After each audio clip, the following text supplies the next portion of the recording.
Jóvenes, muy buenas noches. Perdón. El día de viernes tuvimos un problema con la segunda sesión al grabarla. Entonces estamos con este propósito de entregarles el material correspondiente. Realizamos esta nueva grabación del trabajo.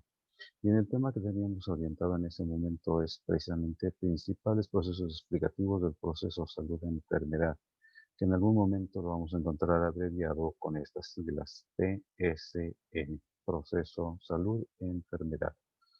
Y bien, entonces tratemos de iniciar con este asunto haciendo referencias un poquito a lo que viene siendo la historia natural de la enfermedad.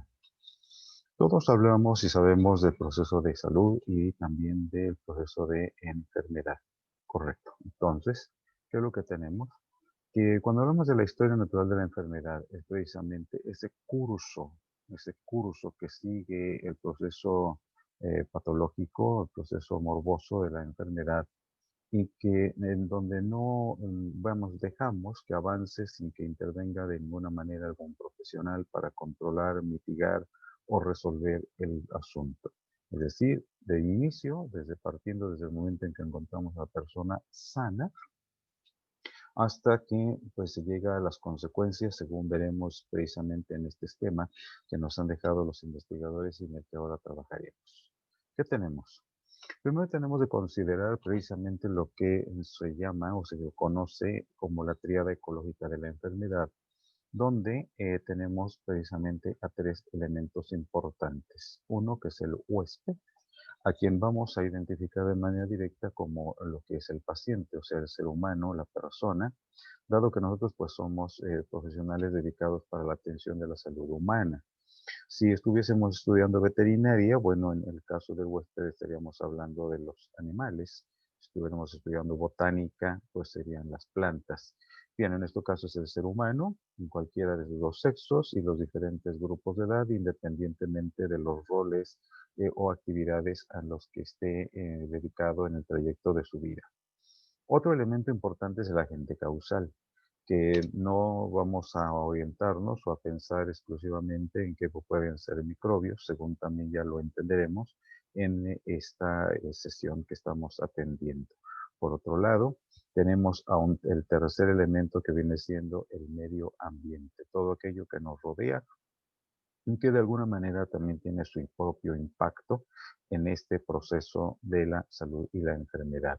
Como pueden ver, tenemos flechas con doble sentido que indica que esta situación puede darse iniciándose por un cambio en el medio ambiente, alguna alteración o la presencia del agente causal o bien alguna alteración en el huésped y pues puede ser el asunto en todos los sentidos. La relación huésped-agente, la relación agente-medio ambiente, la relación medio ambiente-huésped. De alguna manera hay una interrelación entre los tres hasta que finalmente se presenta en sí el proceso salud-enfermedad. Correcto. Tenemos estructurado lo que viene siendo el esquema, ¿verdad? Que nos permite entender cómo es que se va desarrollando el problema de la enfermedad. Aquí tenemos una gráfica que de pronto nos permite considerar dos aspectos importantes. Uno, el estado antes de la enfermedad, premórbido, prepatogénico, es decir, antes de que se presente la enfermedad y después el periodo donde ya encontramos a la persona enferma, a la que ubicamos como el periodo patogénico. Resulta, de acuerdo a esta ilustración, y pues también la experiencia nos permite entenderlo a cabalidad, en ambos procesos o en ambos periodos, perdón, podemos nosotros intervenir de alguna manera para que la enfermedad pues no nos vaya a llevar al extremo más grave, que en este caso sería la muerte. No obstante, ¿qué encontramos? En el periodo prepatogénico o antes de la enfermedad, la interacción de varios factores, de los que acabamos de hacer un breve comentario, entre lo que es el agente, el huésped y el medio ambiente. Mientras estos tres se encuentran en equilibrio, podemos decir que el huésped goza de cabal salud.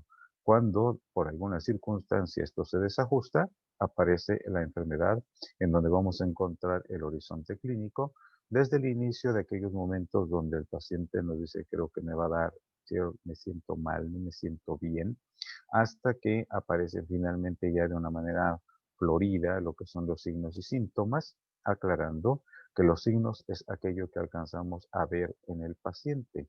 Un paciente decaído, un paciente con el rostro abotagado, es decir, enrojecido por la cuestión de la vasodilatación a nivel tisular, ¿verdad? Que nos manifiesta que hay fiebre. Los síntomas, lo que el paciente siente. Me duele aquí, tengo náuseas, problemas para orinar, eso que él nos comenta, esos son los síntomas. Total, entonces tenemos que cuando ya aparece el cuadro florido, es cuando tenemos la enfermedad en la que debemos de trabajar para evitar que se presenten secuelas que nos lleve a la incapacidad, procurando entonces frenar el proceso aquí para que el paciente se recupere. Lamentablemente hay problemas que nos pueden llevar a un estado crónico, otros a algún nivel de incapacidad o incluso a la misma muerte. Entonces, invariablemente, a medida que va avanzando la enfermedad, van a existir alteraciones tisulares, es decir, alteraciones en los tejidos, que pueden ser en las mucosas, en los músculos, vasos sanguíneos, en las glándulas, en los órganos, de acuerdo al problema que estemos atendiendo en su momento. Muy bien. Tenemos entonces que ese esquema del que acabamos de hablar lo podemos subdividir en tres grandes periodos, que pueden ser, que se les conoce de esta manera: la prevención primaria, secundaria y terciaria. La prevención primaria la tenemos precisamente en el periodo prepatogénico, donde podemos actuar a través de estas dos herramientas sumamente importantes, que viene siendo la promoción a la salud, donde nos dedicamos a educar para la salud a las personas, procuramos también las mejoras en el ambiente de trabajo, en el ambiente de la vivienda, en el ambiente escolar, en el ambiente de esparcimiento, y también se trabaja sobre las orientaciones de tipo nutricional, procurando también en su momento el saneamiento ambiental, ¿verdad? Ya acabamos de mencionar del ambiente, y pues en su momento podemos también orientar esta prevención primaria a lo que es precisamente la protección específica. Directamente podemos hablar de las vacunas, o sea, las inmunizaciones, o bien en lo que se refiere a la cuestión vial, ¿verdad? La protección contra accidentes, no solamente vehiculares, sino también los accidentes ya sea a nivel laboral o a nivel doméstico, que lamentablemente las estadísticas nos dicen que la mayoría de los accidentes se dan precisamente a nivel de la vivienda. Entonces, hay mucho que hacer en este terreno, promoción de la salud en este punto. Lamentablemente se da el caso, ¿verdad? Pues este es el tema y a donde tenemos que orientarnos, donde las medidas de prevención primaria de alguna forma son superadas y se presenta entonces el proceso morboso de la enfermedad. Pasamos entonces al periodo patogénico, pero el hecho de que nuestro paciente se enferme no quiere decir que ya no podemos hacer nada. Tenemos la oportunidad de hacer algo, y aquí tenemos entonces pues, la prevención secundaria, que consiste en dos grandes apartados. Primero, procurar el diagnóstico temprano, es decir, o lo más pronto posible se haga el diagnóstico y establecer lo que viene siendo el tratamiento oportuno para evitar precisamente, más bien orientándolo hacia la limitación del daño. En esto, de alguna manera, podemos valernos de los programas de detección temprana. Tenemos también, pues, algunos otros elementos de carácter de investigación cuando así se amerita y podemos trabajar con ellos. En otro momento, podemos orientarnos, como ya dijimos, a través de estos dos instrumentos o estas dos herramientas para la limitación del daño, estableciendo el tratamiento adecuado, la prevención de complicaciones y también la limitación de la incapacidad y la prevención de la muerte. Esto es.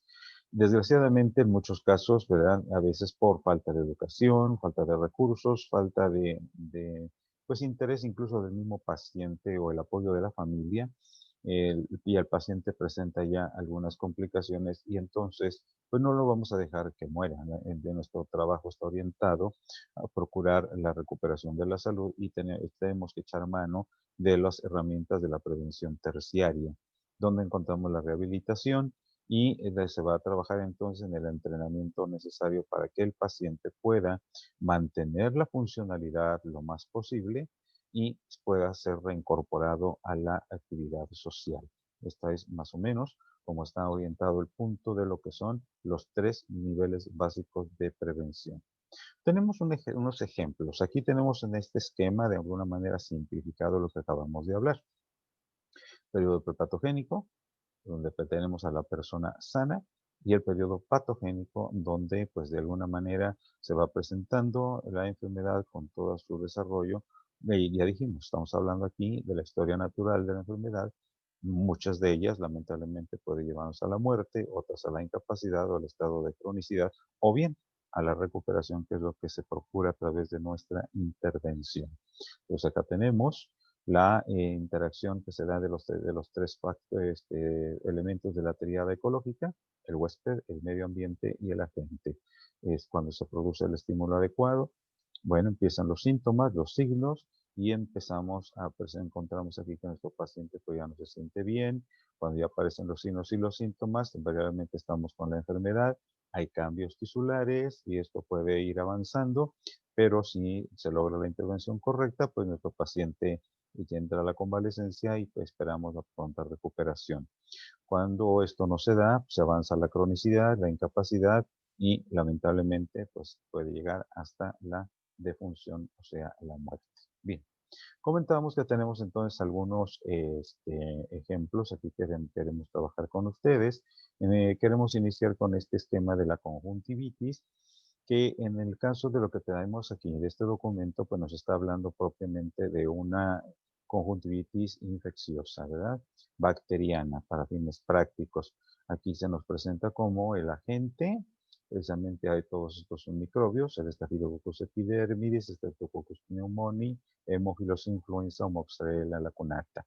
Cualquiera de ellos puede ser el causante, pero sabemos bien que también tenemos conjuntivitis ocasionada por virus, si seguimos hablando de agentes biológicos, pero también tenemos conjuntivitis ocasionada, por ejemplo, por la incidencia de la luz del sol, la famosa conjuntivitis actínica o la conjuntivitis primaveral, que es de tipo alérgico, donde ya no trabajaríamos con microbios, sino con otro elemento.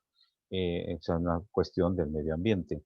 Tenemos el asunto del huésped, digamos que trabajaríamos con humanos, y cualquier cambio que se da en este caso del medio ambiente para que esto se presente.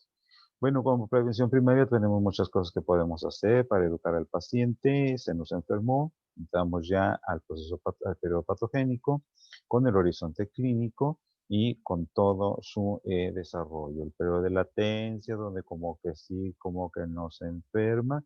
Finalmente aparecen ya los cambios, signos y síntomas, y en el caso de una conjuntivitis difícilmente puede llevarnos a la muerte, pero sí puede llevarnos a un daño que en el caso de ustedes, pues es algo para lo que se preparan, ¿verdad? Para prevenir que el paciente pierda la vista. Entonces, algunos de estos problemas pueden llevarnos hasta la ceguera. Con todo, tenemos la oportunidad de trabajar para que a través de los mecanismos de prevención secundaria o prevención terciaria, pues logremos yugular el problema y nuestro paciente se recupere. En otro orden de atenciones tenemos el asunto aquí en este esquema, ¿verdad? La historia natural de la enfermedad, conocida como insuficiencia renal aguda. Hay que aclarar que no es lo mismo la insuficiencia renal aguda que la insuficiencia renal crónica. Son dos asuntos muy diferentes. Trabajemos sobre este particular. ¿Qué tenemos? Nos hemos permitido seccionar la diapositiva en tres partes, pues, por la cuestión de la carga que tenemos, ¿verdad? Como pueden ver, es un poquito complicado leerlo aquí.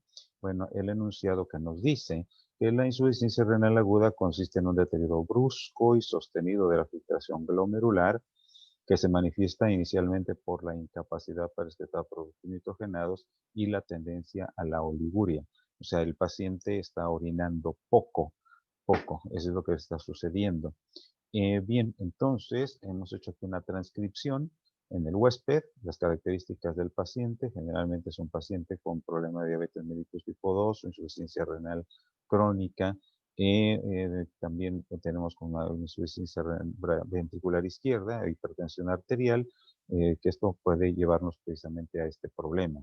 Del medio ambiente puede ser que se detecte a nivel hospitalario en una unidad de cuidados intensivos, como consecuencia también del embarazo, sobre todo cuando tenemos problemas de la preeclampsia, o bien la exposición a productos o medicamentos nefrotóxicos, o sea, fármacos que alcanzan a dañar el glomérulo y la nefrona, y entonces el riñón, perdón, queda dañado. Caso concreto, como pueden ser los aminoglucósidos, con uno muy conocido de estos es precisamente la gentamicina.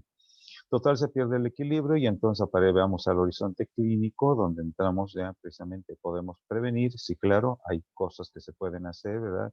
En la educación para el paciente y la protección específica, pues en este caso, si nos está generando el problema, una diabetes mal controlada o una hipertensión arterial, bueno, trabajar sobre ellos para evitarnos las complicaciones, que en este caso estamos hablando ya cuando el riñón ya no nos está funcionando. Bien, pues tenemos la manera de ir trabajando con estos pacientes para poderlos sacar adelante antes de que entren al problema de la cronicidad o incluso el problema de la muerte. Correcto. Segundo ejemplo. Tercer ejemplo. Tenemos el caso de esta enfermedad que viene siendo el dengue, donde encontramos como huésped al ser humano el ambiente lo que nos rodea, donde está presente y por ahí anda el mosquito, que es el agente causal, el Aedes aegypti, que nos es portador pues, del virus de esta enfermedad, o también de las enfermedades, vamos a decir, hermanas, que es el chikungunya y el Zika. Bien, el desequilibrio que se da aquí, pues nos puede llevar a que se presente la enfermedad. ¿Hay medidas de prevención primaria? Sí, el famoso programa de patio limpio, que lo conocemos ampliamente, el desechar todo cacharro que nos almacene agua limpia y que pues en su momento sirve de reservorio para que ahí desove la hembra y pues tengamos ya la presencia del mosquito. Ya sabemos una de las máximas que se manejan en este caso, sin mosquito no hay dengue. Entonces, pues hay que atacar al mosquito. Bien. Y tenemos como último ejemplo el caso de la historia natural de la sífilis congénita. Esta enfermedad, pues es una enfermedad ocasionada por un agente que dice una bacteria, la espiroqueta llamada o conocida como Treponema pallidum. El huésped, pues es la mujer en edad fértil, mujer embarazada, sobre todo también, y pues en donde se presenta, pues es en el recién nacido. El medio ambiente, generalmente, pues las estadísticas y la epidemiología sí son los resultados que nos proporcionan en el nivel socioeconómico bajo y cuando la paciente, pues a las madres, tiene falta de acceso a los servicios de salud. ¿Existen las medidas de prevención primaria? Sí, claro, evitar primordialmente pues, las relaciones sexuales extramaritales para prevenir todas las enfermedades de transmisión sexual, entre ellas la sífilis, la prevención terciaria, pues específica, en este caso, o protección específica, para ser más claros, pues aquí no hay vacuna, pero existen medidas que se pueden establecer para evitar la infección de la madre en eh, ¿cómo se llama esto? En potencial posibilidad de quedar embarazada o ya embarazada. Bueno, entonces, si ya se sucedió el problema, pues entonces es importante establecer el diagnóstico temprano, el tratamiento adecuado para evitar las complicaciones que lamentablemente incluso pues se nos puede llevar a secuelas del sistema nervioso central o incluso hasta la misma muerte del recién nacido.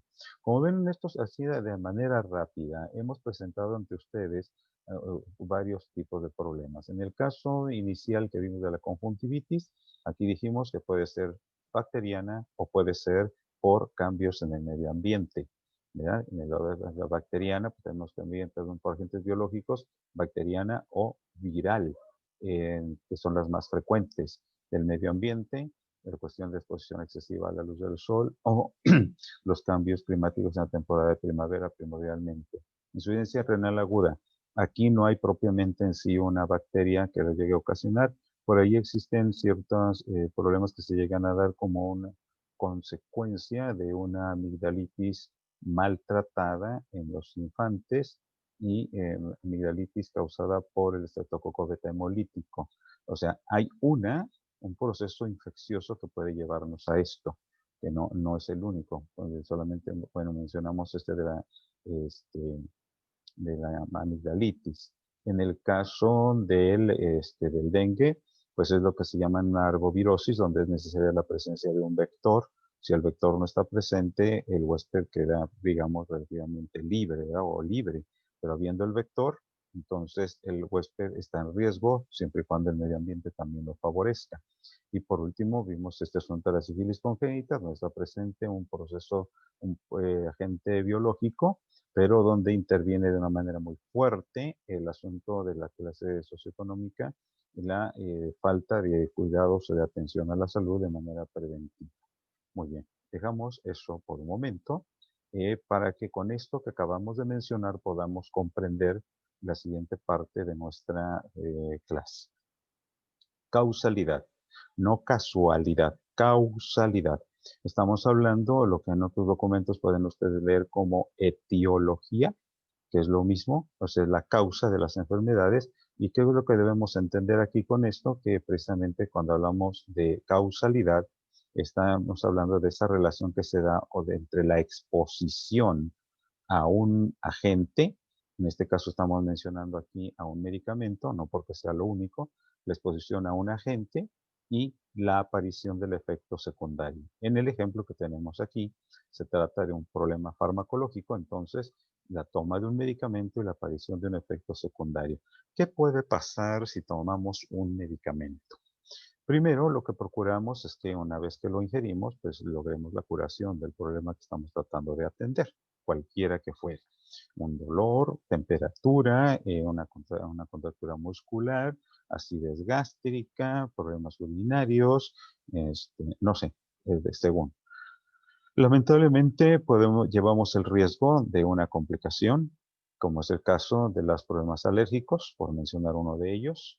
Ya en una de las láminas anteriores mencionábamos el daño a nivel del sistema urinario, ¿verdad? Enfermedad, que aquí repetimos lo anterior, como complicación se nos vino una enfermedad que no esperábamos y pues puede también sucedernos lamentablemente la muerte. El shock anafiláctico, por ejemplo, que nos puede matar después de haberse aplicado algún medicamento al que somos alérgicos.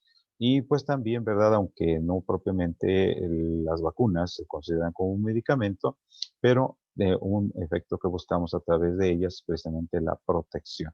Entonces tenemos aquí 5 efectos que podemos tener. Como pueden ver entonces, la exposición a cierto agente nos puede traer una o muchos efectos secundarios.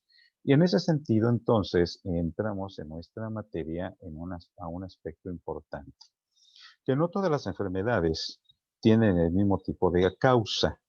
Aquí tenemos en este es un punto, ¿verdad? La unicausalidad. ¿Qué nos indica esto? Que un solo agente causal o un solo factor es el que nos está ocasionando la enfermedad. Esta idea o esta teoría de la unicausalidad dominó precisamente en el siglo XIX y parte del siglo XX, donde se orientaba a considerar que la enfermedad pues se debía al miasma, es decir, a un ambiente adverso, pensemos en el ambiente contaminado, y la presencia de un germen que podemos mencionar. El siglo XIX, el asunto de los virus ya estaba en el conocimiento de los científicos. No, recordemos que ya para ese tiempo, aunque todavía muy rudimentario, ya se manejaban los microscopios y pues Robert Koch, que fue el que identificó también el virus de la rabia o también identificó el asunto del Mycobacterium tuberculosis, pues es uno de los importantes impulsores de esta teoría de la unicausalidad. Bueno, entonces tenemos que cuando hablamos de la unicausalidad, estamos haciendo mención que la salud de enfermedad es la respuesta a la presencia activa de agentes externos. Esto constituye, vamos a ver tal cual, constituye un fenómeno dependiente de un agente biológico, unicausalidad. Causal y de la respuesta del individuo donde se busca el agente patógeno o el factor causal de cada enfermedad. Es decir, porque no siempre es solamente un agente biológico, puede ser otro asunto. Agente biológico, pensemos, por ejemplo, ya dijimos de una bacteria, dejemos ya a un lado de la tuberculosis y pensemos, por ejemplo, que les gustaría una gastroenteritis infecciosa, donde podríamos tener a la Escherichia coli, es otra bacteria. Pero tenemos también otro factor, ya mencionábamos en la lámina anterior el asunto de los fármacos. Un fármaco no propiamente es un agente biológico, pero sí nos puede causar problemas. Por otro lado, también hemos de considerar que la unicausalidad permitió la investigación de ciertas medidas de control. Esto fue sumamente interesante y también nos permitió la investigación para ir conociendo fármacos que poco a poco avanzaron para comprender los esquemas de manera oportuna y efectiva para tratar al paciente de manera individual. Sin embargo, con esto no logramos explicar las enfermedades. En el caso de lo que acabamos de mencionar, podríamos hablar de una conjuntivitis bacteriana, pero no podemos explicarnos el asunto de la insuficiencia renal aguda. Quiero explicarme, ¿verdad? No nos da la oportunidad de explicarlo todo. Con todo, pues fue una etapa de la historia de la medicina y entonces tenemos que la única causalidad dominó mucho a finales en el siglo XIX y partes del siglo XX. Los principales impulsores de esta teoría son Luis Pasteur, el padre de la microbiología moderna, y Robert Koch, que pues nos ayudó mucho con el descubrimiento primordialmente de la bacteria, el Mycobacterium tuberculosis, que lleva incluso su nombre, ¿no? El bacilo de Koch. Correcto. Como no podemos explicar con esta teoría todas las enfermedades, entonces nos vemos precisados a echar mano de otra teoría, la multicausalidad. Muchos. Entonces, a partir del siglo XX hasta nuestros días se ha impuesto este modelo multicausal para entender el proceso de la enfermedad, principalmente también no solo en el ser humano, sino también en las poblaciones. Ya observamos en la sesión anterior que la salud pública no se orienta a considerar el problema a nivel del individuo. Partimos de ahí, pero, por ejemplo, en este caso de la pandemia, pues quien tiene mucho que ver aquí, pues es la salud pública, va a ver cómo podemos controlar todo este asunto, ¿no? Pues no es el único, tiene muchos problemas más. Correcto. Con la cuestión de la multicausalidad, entonces, esta pues se va considerando y se va avanzando y podemos tener conocimiento y la comprensión actual con el apoyo de la epidemiología, materia que ustedes llevarán en el siguiente cuatrimestre y que nos alimenta y nos permite muchos elementos para sustentar precisamente este asunto de la multicausalidad en el proceso salud-enfermedad. Tenemos también de tomar en cuenta, nos dice aquí, ¿verdad? Lo anterior significa que es mucho más importante la ubicación de cada individuo dentro de las clases sociales. Notemos aquí a un elemento importante. El ser humano puede vivir en el lugar donde su preferencia o donde a él es posible, pero la clase social en la que está incluida también tiene mucho que ver, según ya lo veremos en otras de las sesiones de esta materia. Esto es mucho más importante que la raza, la carga genética y la herencia para desarrollar nuevas enfermedades, incluso que en conjunto podrían llevarle a una reducción de su expectativa de vida o incluso a acelerar su muerte. Entonces, esto es importante. ¿Dónde encontramos al ser humano? ¿En qué clase social? Pero es que es de raza negra, que es tiene cierta tendencia a heredar o a que se le manifieste tal o cual enfermedad. El ambiente en el que se encuentra tiene un peso específico en este punto. Muy bien. Entonces, la influencia de todos estos factores vienen precisamente a sumarse, dice acá, ¿verdad? La influencia simultánea de factores que corresponden a la gente, huésped y al ambiente. Esto son la primera instancia de los condicionantes del estado de salud que guarda el individuo o el conjunto poblacional. Notemos, volvemos al elemento, ¿sí? No solamente del individuo, sino incluso el elemento poblacional. Esto es importante que lo tenemos en cuenta, que aunque hablamos de la tirada ecológica de la salud de enfermedad, agente, huésped y medio ambiente, esta influencia que se da entre ellos nos puede condicionar una población sana o una población enferma. Bien, podemos agregar también con ustedes que se hace un estudio, ¿verdad? O análisis de las variables que incluyen este modelo, precisamente para ir conociendo sobre cuál de estos elementos tenemos que actuar. Es decir, ¿podemos actuar sobre la gente? Bueno, vamos, ataquémoslo. Podemos actuar sobre el huésped. ¿Cómo lo podemos proteger? Porque es aquí lo primordial, proteger al huésped. Podemos de alguna manera influir en el medio ambiente, pues trabajemos sobre él. El propósito es mantener o conservar una población sana. Esa es donde también se orienta este punto. Correcto, lamentablemente tenemos unas desventajas aquí. ¿Por qué razón? Porque dice acá, ¿verdad? Aparece el hecho de que no establece el peso específico de cada factor. Y entonces el énfasis continúa sobre lo biológico e individual. Vamos, aunque ya a estas alturas, ¿verdad? Después de un año con este asunto del SARS-CoV-2, que todos lo conocemos más como el COVID-19, el virus ahí está, bueno, que se apareció, de, o que se les perdió, se les escapó de un laboratorio, que si es una guerra biológica, es un asunto que acá no nos toca analizar. El asunto es que ahí tenemos el virus, entonces ahora, ¿qué hacer? Pues cuídense. Eso de cuídense, ¿hacia dónde va? La cuestión individual. Pero es que el microbio es nuevo, que no sabemos cómo se va a comportar, pues entonces protejámonos. Vamos sobre la protección, insistimos sobre el medio ambiente, eso, perdón, sobre el huésped, ¿verdad? Mientras que lo social aparece incluido en el entorno. Aquí, por ejemplo, ahorita, pues ya que llevamos en esta ocasión, en lo que llevamos del año, dos cortes, ¿verdad?, que nos da el gobierno sobre nuestras actividades, precisamente tratando de frenar todo este repunte que está tomando el problema de la pandemia aquí en Jalisco y sobre todo aquí en la zona metropolitana de Guadalajara. Entonces, el medio ambiente, pues aquí, el entorno social. Y pues, ¿qué tenemos ahorita? Pues saturados los hospitales y el problema pues, lo tenemos precisamente por ese descuido social que tuvimos hacia finales del 2020. Un año convulso, por cierto. Bueno, entonces en este asunto de la multicausalidad, dijimos esto aparece hacia la mitad del siglo XX, sobre la década de los 50, y los principales impulsores de esto vienen siendo estos dos señores, Lever y Clark, que son los autores precisamente del esquema de la historia natural de la enfermedad que revisamos al principio de esta sesión. Y bien, con esto damos por terminada la sesión de esta oportunidad. Quedamos a sus órdenes, nos seguimos viendo en la próxima. En su momento enviaremos los materiales y las indicaciones para la sesión del próximo viernes. Hasta luego.